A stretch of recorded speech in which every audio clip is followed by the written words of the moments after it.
สบายดีทุกคนวันนี้สิพาทุกคนไปเบิ่งการครบเอาแฮเล็กของมันให้น้องให้เฮาเนาะเป็นจะไรเฮ้ย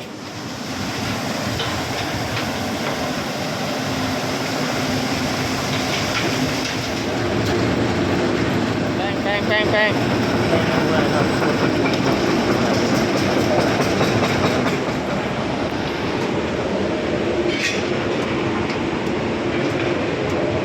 มันเป็นหู้วะ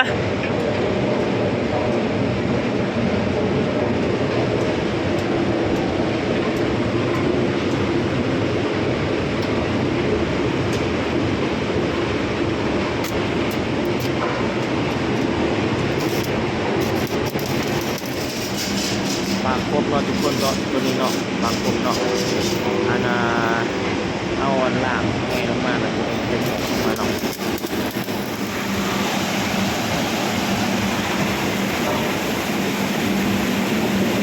แป้งแล้วตัวนี้พี่น้องแป้งแล้วเขาจะมาเลิกล่างแห่เลยเนาะตัวนี้เนาะการจอดเท่ากับล่างคอยนำมาเนาะคอยนำเลิกล่างแห่เดินเครื่องแล้ววันนี้กัน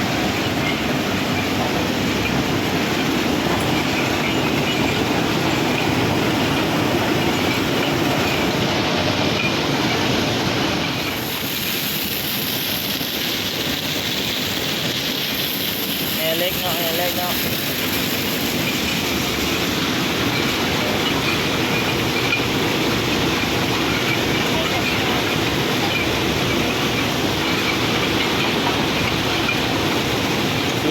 เสียงคนเว้าเนี่ยไม่อยากได้ยินไปเด้อคนเด้อเพราะว่า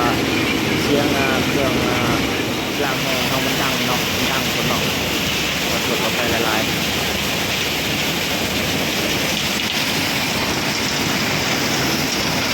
ตัวนี้จะล้างแห้งเนาะทุกคนเนาะล้างแห้งเนาะล้างเอาแห้ง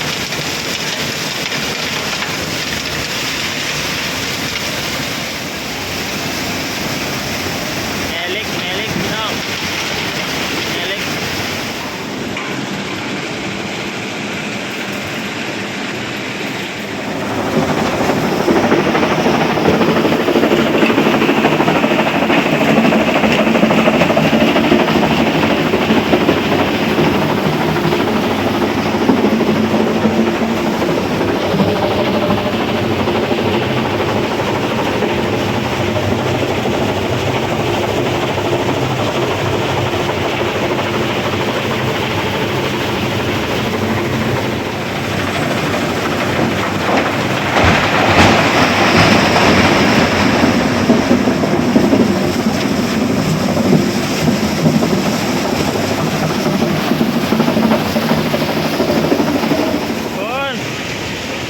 ทุกคนไปเบิ่งไอ้น้องเขาเลือกแห่แล้ว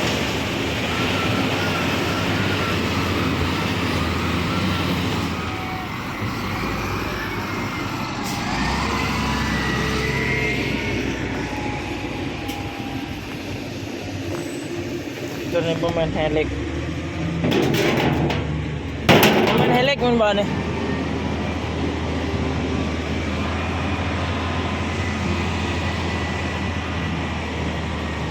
สีแบบอันนี้แหละเป็น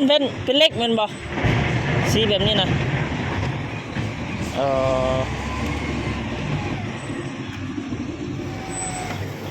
เลือกทีนตัวมันบ่แม่นแห่พี่น้องเบิ่งเด้อสิไปให้พี่น้องเบิ่งนี่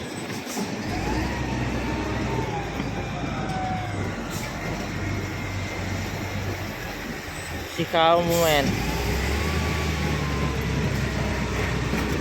นี่ซีนี่แมนพี่น้อง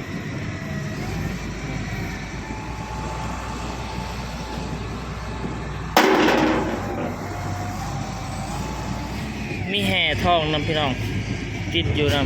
ำเขียวๆนี่แห่เล็กแห่ทองปนกันเลย